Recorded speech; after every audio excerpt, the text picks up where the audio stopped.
Amén. Abramos, hermanos, la palabra de Dios en la primera carta a los Corintios. Busquemos el capítulo número 6, donde vamos a leer la palabra.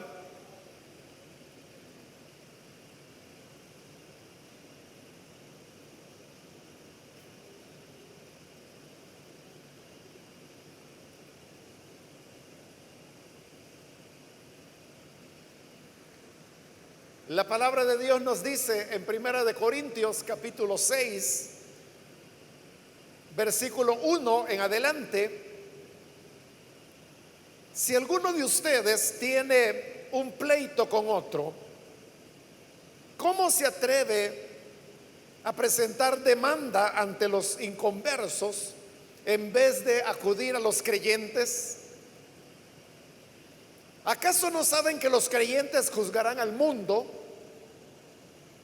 Y si ustedes han de juzgar al mundo, ¿cómo no han de ser capaces de juzgar casos insignificantes? ¿No saben que aún a los ángeles los juzgaremos? ¿Cuánto más los asuntos de esta vida? Por tanto, si tienen pleitos sobre tales asuntos, ¿cómo es que nombran como jueces a los que no cuentan para nada ante la iglesia? Digo esto para que les dé vergüenza. ¿Acaso no hay entre ustedes nadie lo bastante sabio como para juzgar un pleito entre creyentes? Al contrario, un hermano demanda a otro, y esto ante los incrédulos. En realidad, ya es una grave falta el solo hecho de que haya pleitos entre ustedes. ¿No sería mejor soportar la injusticia? ¿No sería mejor dejar que los defrauden? Lejos de eso, son ustedes los que defraudan y cometen injusticias. Y conste que se trata de sus hermanos. Amén. Hasta ahí vamos a dejar la lectura. Pueden tomar sus asientos, por favor, hermanos.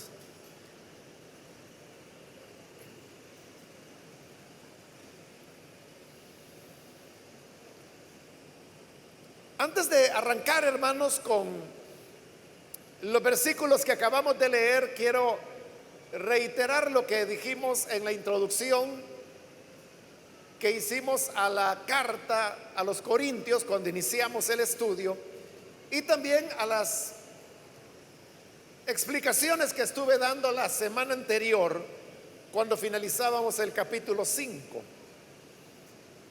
Como es una reiteración de lo que ya he dicho en dos oportunidades, solamente lo voy a resumir para entrar en contexto y luego entrar ya a los versículos que acabamos de leer. La correspondencia que hubo entre Pablo y los corintios fue una correspondencia muy abundante. Cartas iban y cartas venían, y al menos se conservaron 6 de esas cartas que Pablo envió a los corintios. De las cartas que los corintios le enviaron a Pablo, no se conservó ninguna, dado que no eran cartas que se consideraban como que tuvieran algún elemento que aportar a la edificación de las iglesias, sino que básicamente eran preguntas que los corintios le hacían a Pablo. Esas preguntas uno las puede deducir a partir de las respuestas que Pablo está dando en las 6 cartas que él envió a los corintios. Cuando hicimos la introducción a esta carta, yo expliqué detalladamente cómo cuando Pablo murió, los creyentes comenzaron a coleccionar todas las cartas que él había escrito y obtuvieron una cantidad de cartas que se sabía que eran auténticas de Pablo, pero que sobrepasaban el número 7. Entonces, en el afán de quererlas conservar, lo que hicieron los primeros cristianos es que comenzaron a unir varias cartas de Pablo, porque eran 13 en total, para reducirlas a únicamente 7. Y así fue como, por ejemplo, unieron 2 cartas para formar lo que ahora es la carta a los romanos. También unieron otras 2 cartas para formar lo que ahora es la carta a los filipenses. Y en el caso de las 6 cartas que habían a los corintios, las unieron para formar lo que ahora nosotros conocemos como primera y segunda de Corintios. En realidad, en primera de Corintios tenemos fusionadas 4 de las 6 cartas que Pablo envió a esa iglesia. Y en segunda de Corintios tenemos fusionadas 2 cartas que consideraron los compiladores de las cartas de Pablo que estas 2 cartas que ahora forman segunda de Corintios trataban temas que no eran tan importantes como los que se tratan en lo que hoy conocemos como primera de Corintios. Ese fue un criterio que manejaron los primeros compiladores. Si tenían razón o no, ese es otro punto, pero ese fue el criterio que usaron. Ahora, como son 6 cartas, significa que cuando ya uno habla en términos estrictos, no se puede hablar únicamente de primera y segunda de Corintios, porque no fueron 2 cartas, sino que fueron 6. Y por eso es que los biblistas, que son las personas que se especializan en el estudio de las escrituras, les han dado letras en lugar de nombres. Y así es como se tiene Corintios A, Corintios B, Corintios C, Corintios D, Corintios E y Corintios F. Ahora, para confeccionar lo que hoy es primera de Corintios, lo que hicieron es que tomaron Corintios B. Eso de colocar A, B, C, D, E, F no es arbitrario, sino que se hizo en base a las fechas en que las cartas fueron escritas. Es decir, que Corintios A fue la primera carta, al menos de las que se conservan, que Pablo envió a los corintios. Corintios B sería la segunda que envió, C la tercera y así sucesivamente hasta llegar a la F, que sería la sexta. Entonces están clasificadas cronológicamente. Entonces los compiladores tomaron Corintios B y esta carta, Corintios B, es la que sirvió como base para componer lo que hoy nosotros conocemos como primera de Corintios. Por eso es que de Corintios B ellos conservaron el prescripto y el proemio, que dicho de una manera más popular diríamos es la introducción a la carta, que es la que encontramos en el capítulo 1. Es decir que esa fue la introducción a Corintios B. En cambio, el cierre, que es ya el capítulo 16, es tomado de Corintios A. Ahora, como la base fue Corintios B, entonces lo que hicieron los compiladores es que tomaron, por ejemplo, Corintios A, que fue la primera que se escribió, y comenzaron a distribuirla dentro de Corintios B. ¿Por qué no simplemente la insertaron toda la carta? Por varias razones. Una era porque entonces iba a haber contradicciones, porque íbamos a tener una carta que iba a tener 2 introducciones y 2 despedidas, lo cual no podía ser con una carta. Esa es una razón. Y la otra razón es que ellos trataron de colocar los contenidos de las otras cartas en un intento de quererlos hacerlos coincidir o darle continuidad con los temas que Pablo trató en Corintios B. Pero como Pablo trataba diferentes temas, entonces eso obligó a los compiladores y fusionadores de las cartas a los Corintios de tener que fragmentar, por ejemplo, Corintios A. Entonces, se sabe que Corintios A, ellos la cortaron, podríamos decir, en 5 fragmentos. Y los 5 fragmentos los encontramos dentro de lo que ahora es Primera de Corintios, pero no están juntos, sino que están separados en diferentes puntos de lo que hoy es Primera de Corintios. ¿Por qué están separados? Por lo que acabo de explicar, que ellos trataron darle cierta coherencia de los contenidos. Y lo mismo hicieron con Corintios C y con Corintios D, que son las cartas que están dentro de lo que hoy es Primera de Corintios. Pero repito, usando como base Corintios B. Los primeros 5 capítulos, que son los que hemos cubierto hasta este momento, corresponden a Corintios B. Más adelante van a volver a aparecer otros fragmentos de Corintios B. Pero en este capítulo 6 encontramos lo que es ya el primer fragmento de lo que fue Corintios A, es decir, la primera carta que Pablo envió a los Corintios, y que le envió incluso antes que Corintios B, que son los primeros 5 capítulos que ya estudiamos. Ahora, este es un fragmento pequeño, porque solamente se trata de los primeros 11 versículos. Entonces, a partir del versículo 12, ahí va a comenzar otro fragmento de otra carta. Y Corintios A, ese va a continuar más adelante, ya a la altura del capítulo 10. Es decir, que si nosotros quisiéramos tener Corintios A, entonces debería comenzar aquí, en el versículo 1 del capítulo 6, y luego ir juntando los fragmentos. Nunca vamos a tener el prescripto ni el proemio de Corintios A, ni la despedida sí la encontramos en el capítulo 16.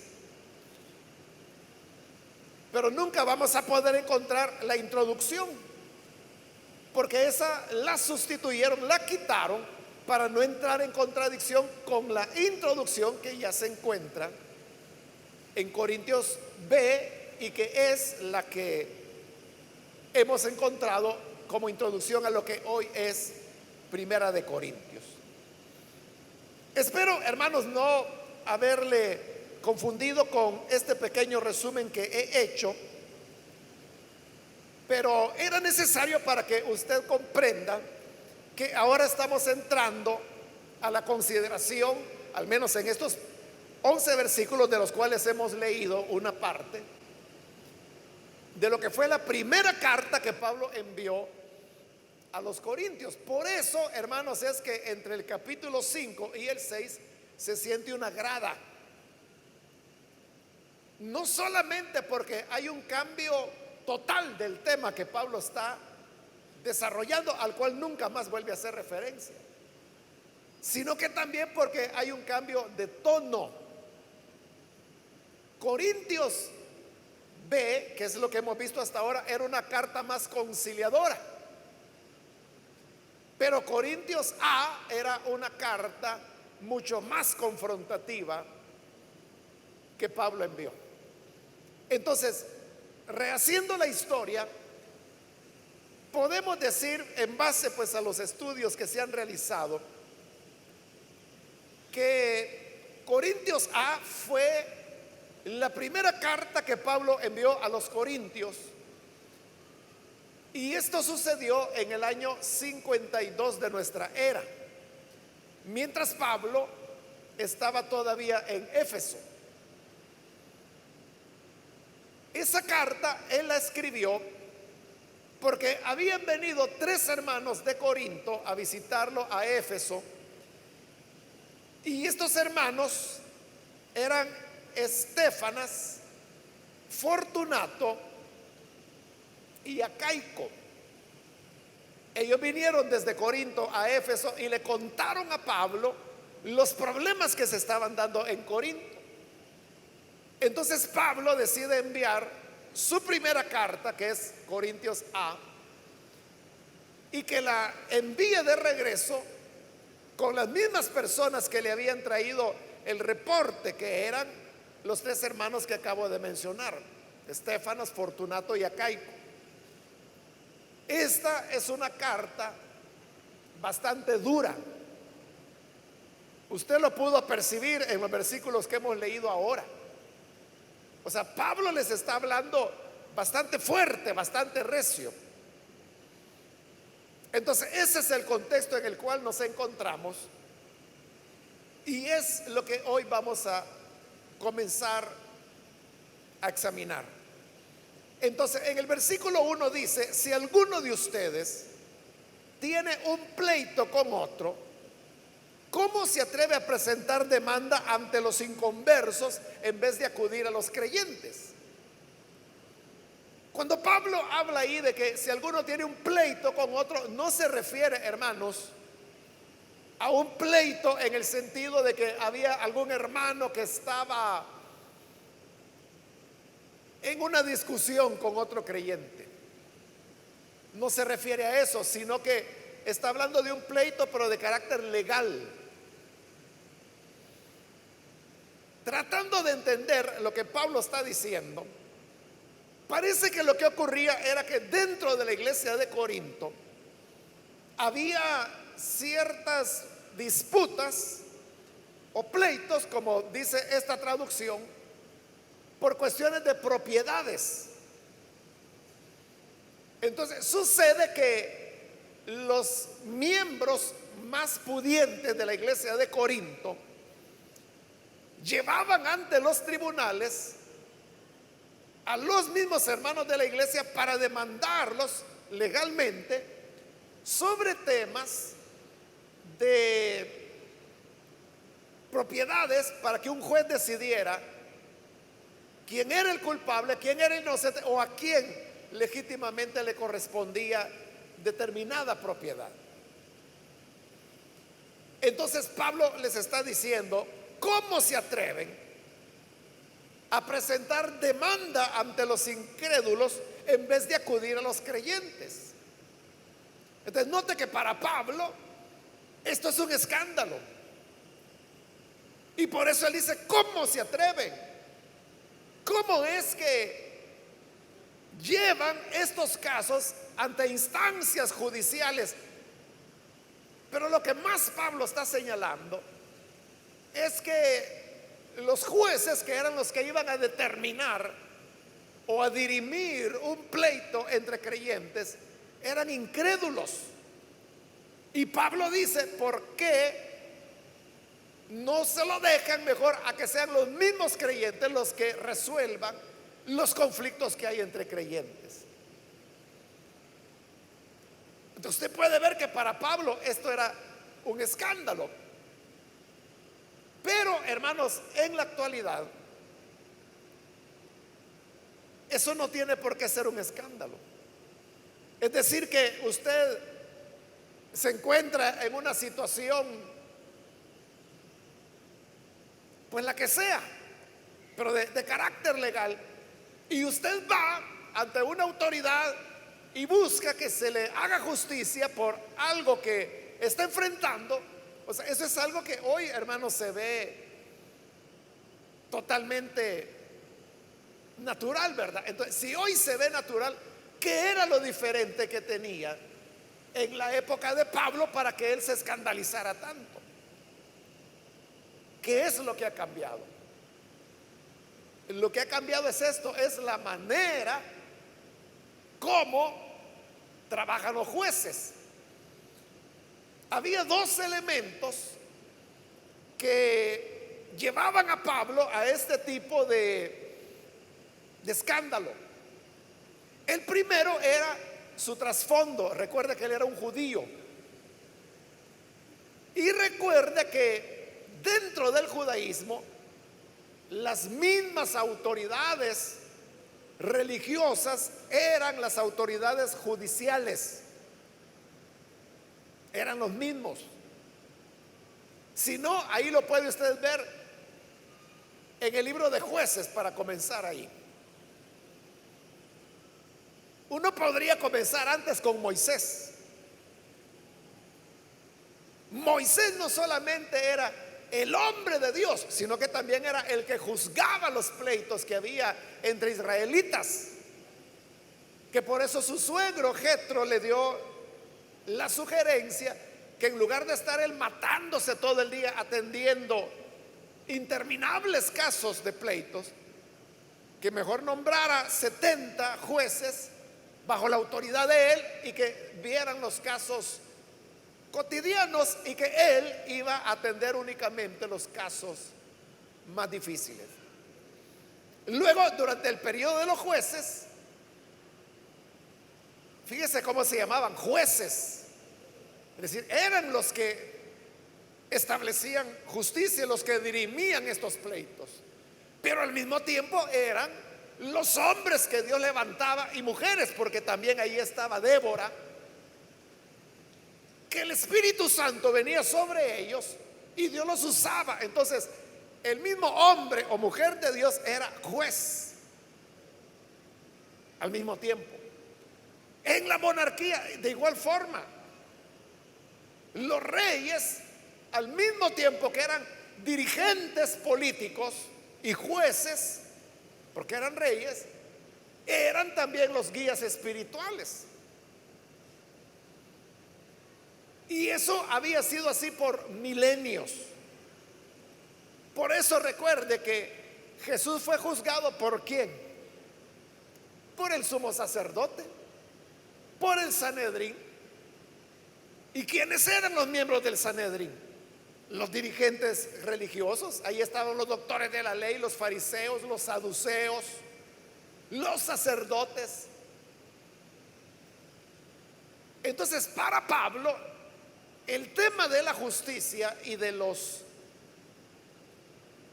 líos y problemas que se daban entre creyentes tenían que ser resueltos dentro de la iglesia. Igual que en Israel, que eran los dirigentes del judaísmo los que resolvían los problemas. Todo problema legal les correspondía a ellos. Es decir, no había una separación como la hay ahora entre Estado y religión, o Estado e iglesia, si se quiere decir así, que hoy son cosas independientes. Ahí no era lo mismo. Ese era un elemento. Ahora, el otro elemento, hermanos, era que en la determinación de la justicia a veces había casos que eran muy difíciles. En una época cuando no había elementos de prueba como los tenemos hoy en día. O sea, en esta época no había, por ejemplo, conocimiento que los seres humanos tenemos huellas dactilares y que no hay dos que sean iguales. Cada persona, sus huellas digitales, como se le llama, son únicas y no hay otro ser humano en el planeta que tenga otras iguales. Menos se iba a saber acerca de tipo de sangre, menos de pruebas de ADN. Es decir, los elementos de prueba no los había. O sea, lo único que sobre lo cual se determinaban las causas era sobre la base de los testigos. Pero ¿qué ocurría con aquellos casos en los cuales no había testigos? ¿Cómo podían los jueces dictaminar?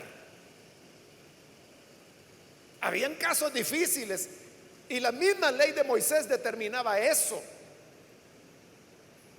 Por ejemplo, y esto ahí lo puede usted encontrar en la ley de Moisés, cuando había un hombre casado y que por alguna razón tenía sospechas de que su esposa le había sido infiel, él podía ir delante del sacerdote, porque como era lo mismo, ¿verdad? Juez y sacerdote era lo mismo.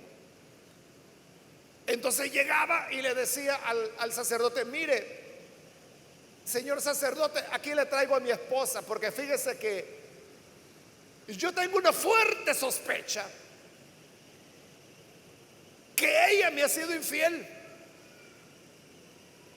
Entonces, el sacerdote le podía preguntar: ah, ¿cómo no, señor? ¿Y usted ya le preguntó a ella si le ha sido infiel? Sí. ¿Y qué dijo ella? Que no.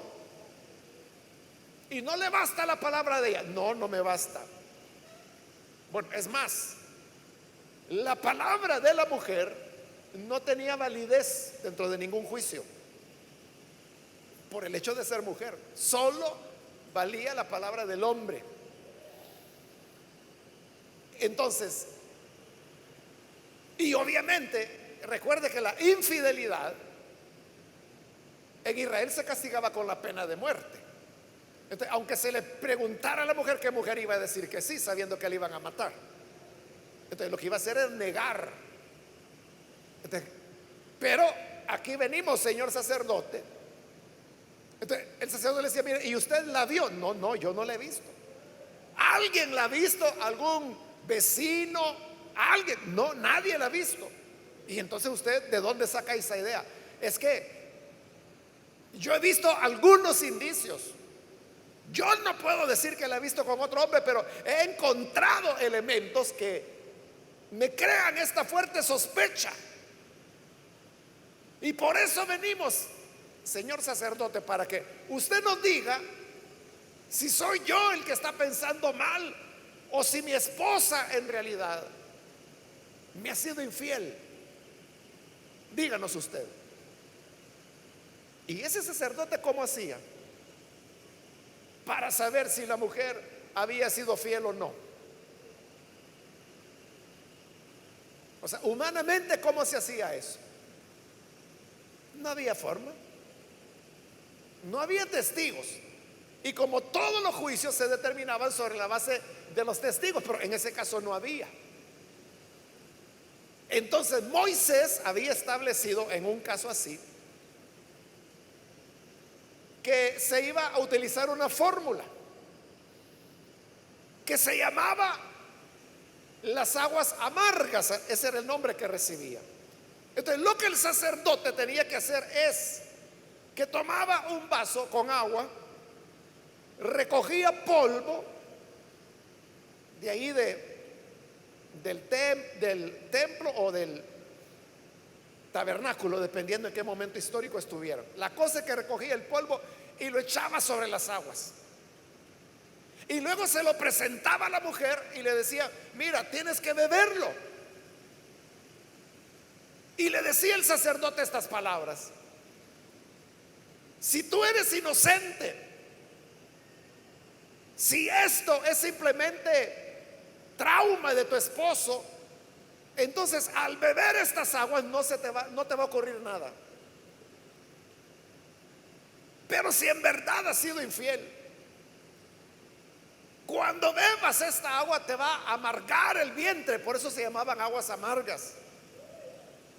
Y se te va a inflamar el vientre. Entonces, si la mujer enfermaba, eso era la evidencia de que sí había sido infiel. Pero entonces note, ¿quién era el que determinaba en ese caso si había infidelidad o no? No era el hombre, porque no se podía.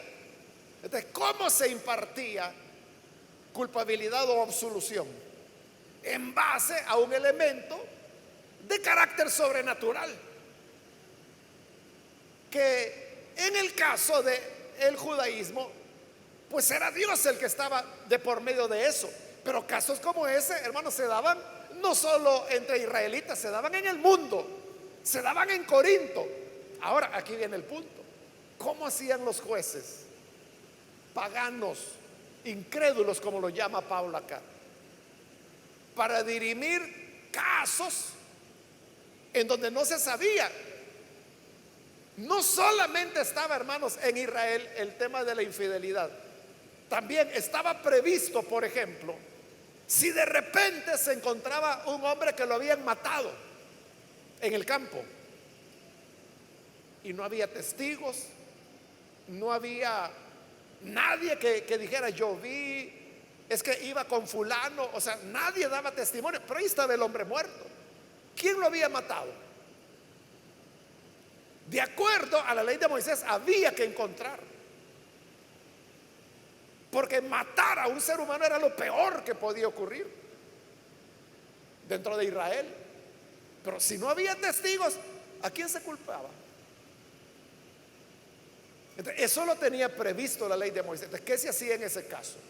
Entonces Moisés dijo, lo que hay que hacer es que hay que ver dónde quedó ubicado el cuerpo del hombre asesinado y medir cuál es la población más cercana.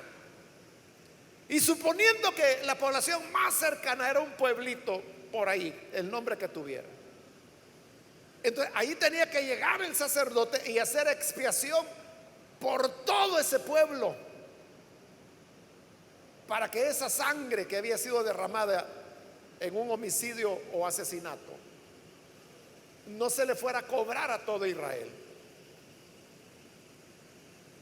Pero no había manera de saber o determinar. Hoy usted sabe de que para eso existe la criminalística, ¿no? Que si encuentran un cuerpo y no se sabe quién lo mató, pues simplemente comienzan a recoger evidencias, huellas dactilares, todas las técnicas que tienen para poder determinar quién fue el culpable. Pero en esa época no. Ahí le estoy hablando de Israel. Pero, ¿y entre los paganos? ¿Cómo hacían ellos cuando había casos en los cuales no había testigos, no se podía determinar? De seguro tenían sus recursos de carácter religioso. Eran algo así como esotérico, ¿verdad? Algo como supersticiones, pero eran mecanismos por los cuales ellos trataban de impartir justicia. Ese era el punto. Recuerde que estamos diciendo que lo que escandalizaba a Pablo eran dos cosas. Primero, su trasfondo judío, que él estaba acostumbrado que los problemas dentro del pueblo de Dios se resuelven dentro del pueblo de Dios. Esa era su formación, número uno. Y número dos, que él sabía que al ir a los incrédulos, probablemente los incrédulos iban a invocar a, no sé, Afrodita o algún dios pagano, qué sé yo, para que a través de algún agüero se pudiera determinar quién era el culpable y quién inocente, o quién tenía la razón y quién estaba estafando. Entonces, obviamente bajo ese contexto Pablo dice, ¿cómo se atreven? ¿Cómo se atreven a ir ante los paganos, ante los jueces incrédulos, que quizás lo que van a hacer es degollar una gallina y le van a sacar el corazón? Y en base a eso determinar quién es el culpable, invocando quién sabe a qué ídolo. ¿Cómo es eso? Dice Pablo, cuando ustedes son la iglesia, el cuerpo del Cristo viviente. A eso se debe el escándalo que él sentía. Y esa es la razón por la cual hoy nosotros, o sea, acudir a una instancia como la Procuraduría General de la República, o ir a un juzgado, o ir a la fiscalía, hermano, para nosotros es lo más normal.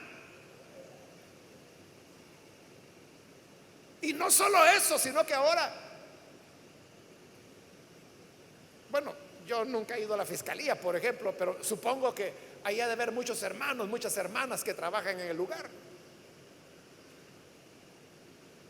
Entonces, significa que el consejo que Pablo está dando acá ya no vale para nosotros.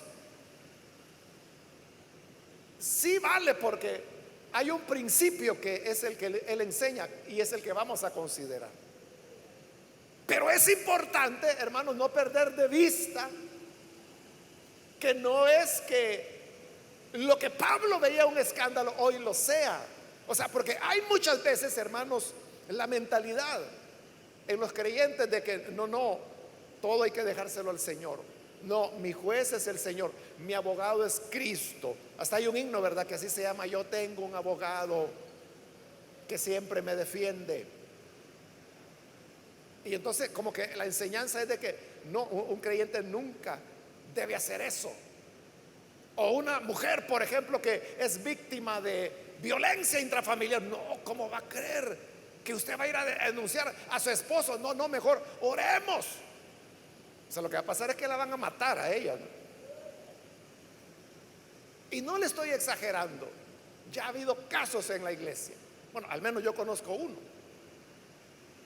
en donde la hermana sufría violencia, y eso fue hace muchos años atrás, violencia grave de parte de su esposo, que también venía a la iglesia. Y aquí lo que le decían las hermanas y los hermanos era: hermana, hay que seguir orando, estamos orando por usted, hasta que la mató. La mató y luego él se suicidó. Pero si hubiera habido, hermanos, un aviso oportuno a las autoridades, pues le hubieran colocado. Es que también está el error de que creen, es que ¿cómo va a ser yo que gano con que lo lleven preso? Es que no lo van a llevar preso. Ese es otro error. Lo que van a hacer es que primero lo mandan a llamar y le dicen: oiga, caballero, ¿y qué le ocurre a usted?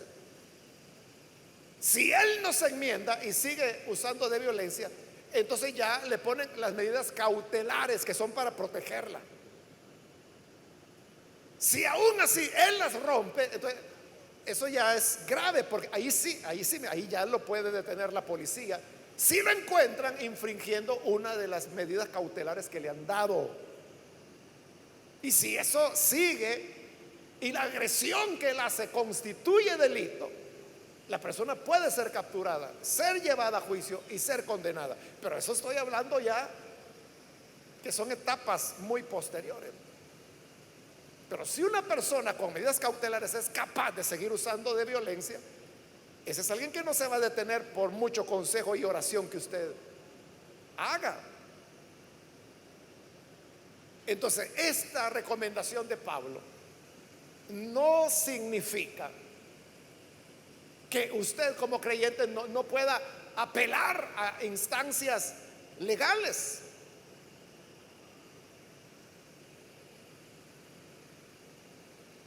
Se debe hacer, pero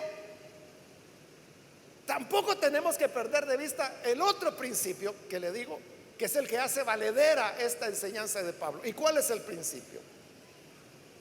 Veámoslo, dice versículo 2: ¿acaso no saben que los creyentes juzgarán al mundo? Ahí Pablo se va al futuro y nos coloca en el juicio del trono blanco, o juicio final, como se le llama también. Entonces Pablo dice: oiga, ¿y ustedes no saben que ustedes van a juzgar al mundo?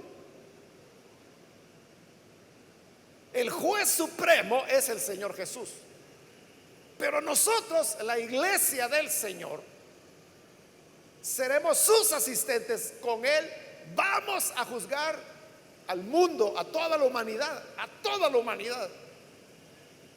desde Caín hasta el último de los seres humanos que haya nacido. Y dice el versículo 2: si ustedes han de juzgar al mundo, ¿cómo no van a ser capaces de juzgar cosas insignificantes? Es que eso de que ellos peleaban, que se cree que era por cuestión de propiedades.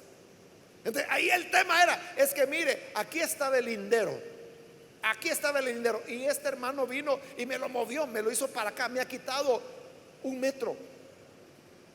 Entonces Pablo dice: eso es insignificante, dirimir eso es insignificante en relación a la gran realidad que vamos a tener que juzgar al mundo. A nosotros, hermanos, nos va a tocar juzgar criminales de guerra, asesinos en serie, estafadores, ladrones, pero no carteristas, sino que de esos ladrones finos y que nunca los encuentran y se mueren, y nunca el ser humano pudo resolver esas cosas. Entonces, si nos va a tocar ese tipo de situaciones, es insignificante cualquier problema que pueda haber entre hermanos. Versículo 3: ¿no saben que aún a los ángeles juzgaremos? O sea, si juzgar al mundo le parece pequeño, la verdad, dice Pablo, es que también vamos a juzgar a los ángeles, porque recuerde que hay ángeles caídos, que la carta de Judas dice que no guardaron su dignidad, son los que se convirtieron en demonios. Entonces, a nosotros, a la iglesia, nos va a tocar juzgarlos también. Entonces, si vamos a juzgar a ángeles, ¿cómo no podremos resolver problemas que se dan dentro de la iglesia? Por eso dice el versículo 3: ¿no saben que aún a los ángeles los juzgaremos? ¿Cuánto más los asuntos de esta vida? Si vamos a juzgar cosas de la eternidad, de seres inmateriales como son los ángeles, ¿cuánto más no deberemos hacerlo con las cosas de esta vida? Entonces, sobre ese argumento es que viene Pablo y dice el versículo 4: por tanto, si tienen pleito sobre tales asuntos, ¿cómo es que nombran como jueces a los que no cuentan para nada ante la iglesia?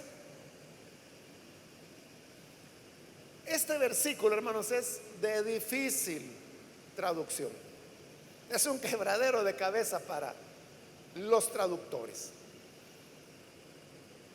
Y obviamente cuando hay dificultades de traducción, pues cada traductor o equipos de traductores tienen sus propias opiniones de cómo se debe traducir.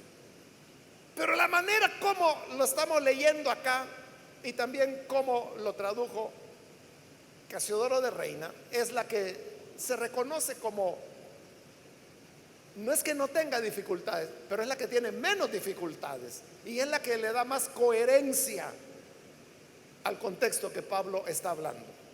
Entonces, como no nos vamos a meter en ese tema de la traducción, entonces demos por sentado que esto es lo que se acepta como la traducción más factible. Entonces, veamos cuál es el argumento. Entonces dice: si tienen pleitos sobre asuntos de esta vida, entonces pregunta. O sea, este es un tema, todo un tema de traducción, porque algunos dicen que es un imperativo, otros dicen que es una pregunta, pero la mayoría va por el lado de que es pregunta. Entonces, la pregunta es: ¿cómo es que nombran como jueces a los que no cuentan para nada ante la iglesia? O sea, cuesta un poco entender, ¿verdad? Imagínense, aunque ya está traducido, cuesta entender.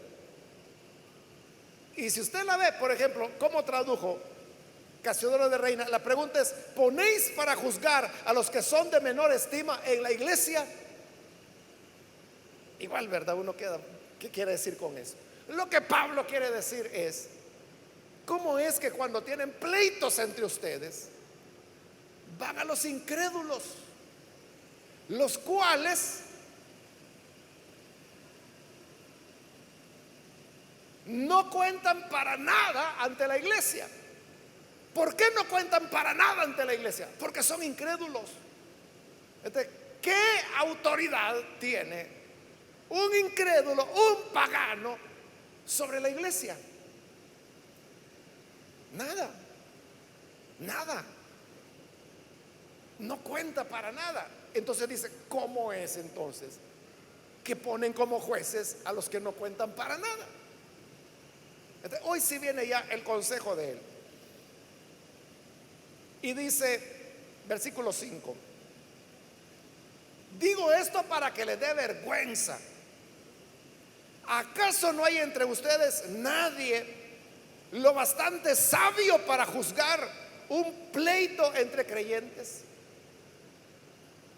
Esa es, bueno, es una pregunta, ¿no? Pero ahí está la recomendación de Pablo. Lo que deben hacer, dice, es que cuando hay pleitos entre hermanos, por propiedades o por cualquier otra razón, busquen al más sabio de la congregación, al más sabio de la iglesia, que cada uno cuente su parte y que este sabio sea el que determine quién tiene la razón y quién no, quién es culpable y quién es inocente. Entonces hay que buscar personas sabias. Hay que buscar personas sabias para que puedan resolver este tipo de situaciones. Pero es lo que la iglesia no hacía. Este principio, hermanos, es valedero, porque mientras haya casos, situaciones en donde las dos partes concuerdan y dicen, vaya, está bien, tenemos una diferencia, no nos ponemos de acuerdo, entonces vamos a la iglesia, digámosle al pastor o a los ancianos, mire, tenemos esta discusión y queremos que la iglesia designe a alguien para que nos escuche, y lo que ese sabio diga, los dos lo vamos a acatar. Si eso fuera posible, eso sería lo ideal, hermanos, que pudiéramos resolver entre nosotros los problemas, que no fuera necesario ir ante instancias judiciales. Pero lastimosamente hay casos donde no se puede y hay que acudir, ¿verdad? Para eso están las leyes, para eso están las instancias judiciales precisamente. Pero si las personas concuerdan y dicen, no, no, está bien, lo que ustedes determinen, eso va a ser. Hace, hermanos, un tiempo conté aquí, no sé si fue en un día martes o otro, pero la cosa es que hace años atrás también se dio un caso con unas iglesias, una denominación realmente, una denominación aquí en El Salvador, que por cuestiones de doctrina entraron en conflictos y se dividieron. Pero ellos tenían muchas propiedades, terrenos, edificios, y a veces había iglesias divididas que habían, por ejemplo, comprado un terreno y construido un edificio. Y la cuestión era que se peleaban las propiedades, porque todos habían puesto dinero. Imagínense una iglesia donde entre todos se compró el terreno, entre todos se construyó, y de repente deciden dividirse y la mitad se va y la otra mitad. ¿Quiénes se van a quedar ahí?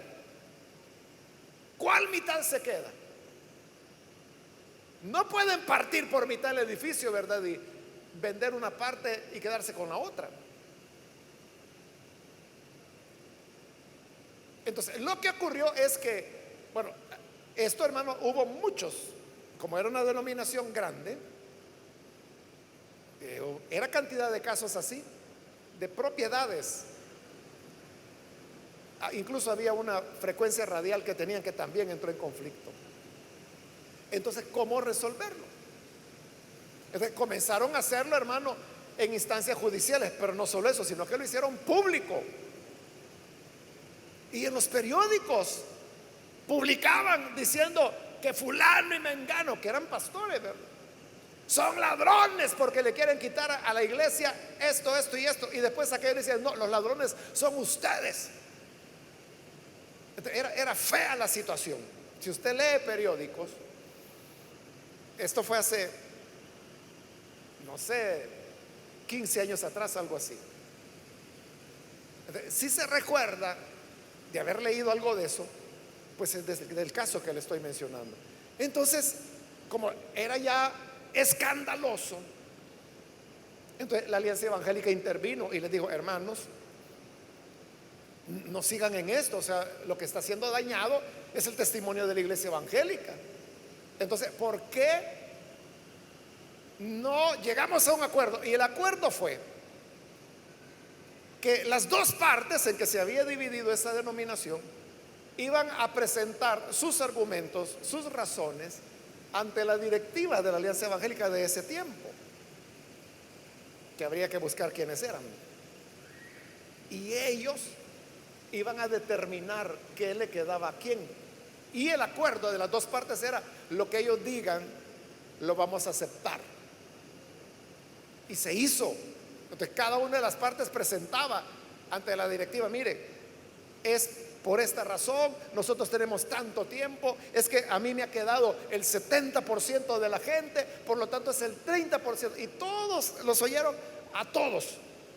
Largo fue eso y tomó su tiempo, pero al final ellos comenzaron a determinar: bueno, en este caso debe quedarle a fulano, en este otro caso lo mejor es que vendan la propiedad, dividan el dinero equitativamente. Y así fueron resolviendo. ¿Y sabe qué pasó al final? Ninguna de las dos partes acataron y volvieron a pelearse.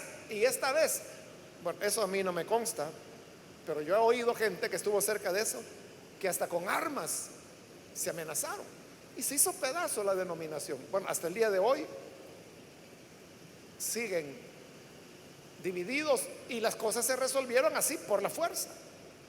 Ese es el punto, que la iglesia puede hacerlo, pero si hay voluntad en las personas de verdad acatar lo que se va a determinar. Entonces dice Pablo: deberían nombrar a un sabio que resuelva las cosas. Pero en el 6 dice: pero al contrario, un hermano demanda a otro. Y esto dice ante los incrédulos. Ahora, ese es un aspecto. Hablando de otro aspecto, dice Pablo en el versículo 7, ya es una grave falla el solo hecho de que haya pleitos entre ustedes. Es decir, el problema no solo era buscar que los paganos solucionaran problemas de creyentes. Ese era un problema, pero además de eso ya es un problema que haya pleitos. Es que no debería haber pleitos entre hermanos. ¿Y cómo podemos hacer para que no haya pleitos entre nosotros? Ahí Pablo lo dice en el versículo 7. ¿No sería mejor soportar la injusticia? ¿No sería mejor que los defrauden? Entonces dice Pablo: en lugar de yo iniciar un pleito contra un hermano por una injusticia que me ha hecho, entonces mejor lo que voy a hacer es aguantarme la injusticia. Pero mire, es injusto lo que le está diciendo. Sí, es injusto, pero prefiero que me den un trato injusto y sufrir una estafa, sufrir ser defraudado, sufrir una injusticia, que estar empleitado con mi hermano. Eso sería lo correcto, dice Pablo. Pero no lo hacen, sino que entran en pleito. Y peor, entran en pleito y van delante de los paganos.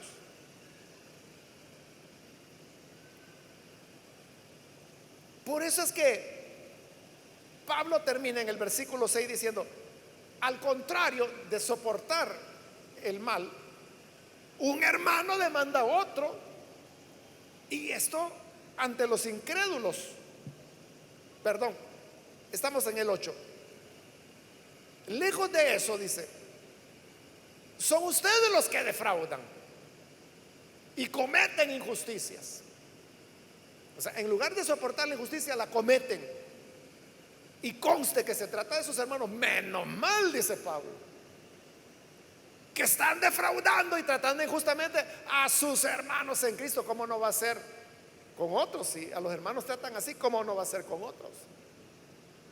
Por eso Pablo les dice: para avergonzarlos lo digo. Entonces la enseñanza, hermanos, que Pablo nos transmite acá es que cuando se dan las condiciones, ese es el punto, y cuando las partes que están enfrascadas en algún tipo de problema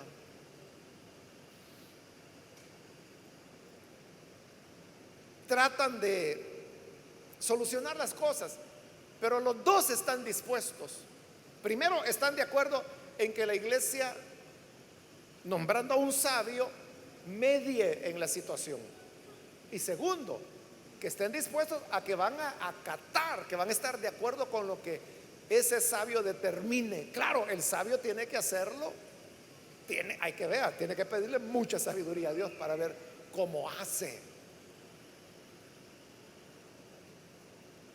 Pero cuando hay las condiciones, se puede hacer. Cuando las personas dicen, mira, a mí la iglesia me va a venir a decir lo que yo voy a hacer. No, papito, no, yo tengo mis derechos. Entonces no se puede. Entonces ahí sí hay que ir a las instancias judiciales.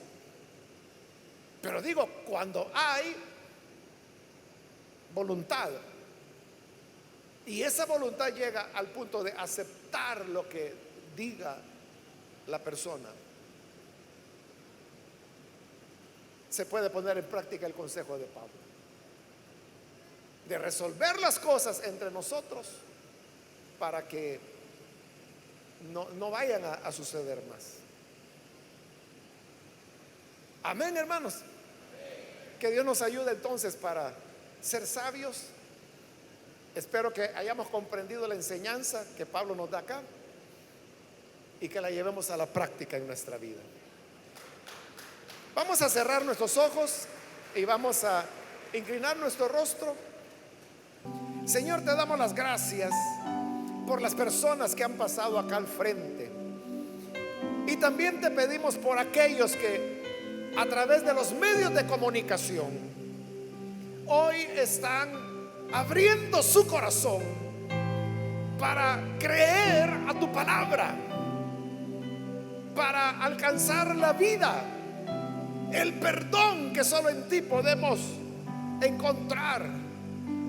Señor, cuán necesitados estamos de ser lavados, de ser perdonados, de ser transformados. Por ello, Padre, bendice cada persona que se entrega a ti, y te rogamos que nos ayudes a todos como hijos tuyos a tener la capacidad y la humildad para resolver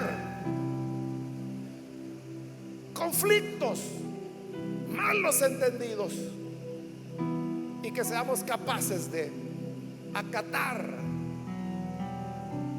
Y también, Señor, en aquellas situaciones donde la intervención de los sabios no es acatada, que nos den la valentía para acudir a las instancias judiciales a fin de proteger las familias, los niños, las mujeres y todos aquellos que sufren agravios. En el nombre de Jesús nuestro Señor, te lo agradecemos y lo pedimos. Amén.